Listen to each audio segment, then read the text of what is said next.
Hello, my name is Ryan Shores, and this is my WEP reflection project. Let me just say that this summer has been a doozy, for lack of a better term.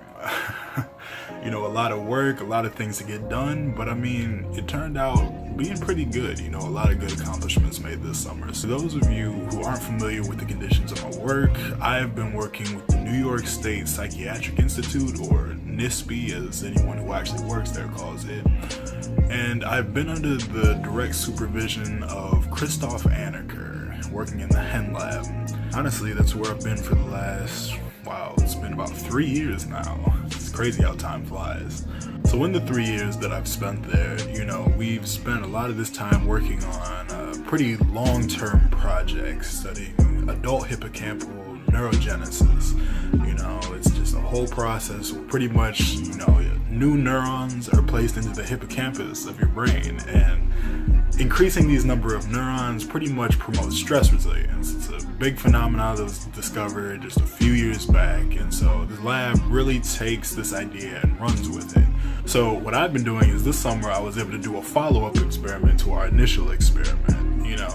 We've spent the last few years trying to figure out how the mechanism of new cells coming in works, to where, we ultimately hypothesize that it's like the new cells come in and inhibit the old ones. But the one thing that we weren't exactly certain of is when these new cells come in, when exactly do they become relevant to the process of inhibiting the old ones? So what I wound up doing this summer was, it's called optical imaging, to where essentially you can put a scope into an animal's head and watch the cells in its brain fire in real time.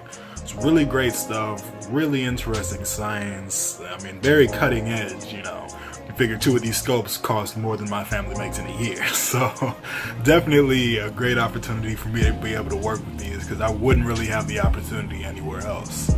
Overall, there was a lot of trial and error in trying to find a method that actually worked. The surgical procedure requires a few chemicals and such that they weren't really working right for us early on in the process. So it took a good number of trying and retrying, but that's science. So overall, it was a pretty good experience. I spent a lot of time doing surgeries, working on mice, running behavior experiments. It was really just a great chance to sit down and really work on understanding the science of this. So thank you to the WEP committee for even allowing me to be able to get to this point, because I have just, in the 3 years that I've spent there, I've come so far. And I know that I wouldn't have been able to do it by myself. So thank you so much.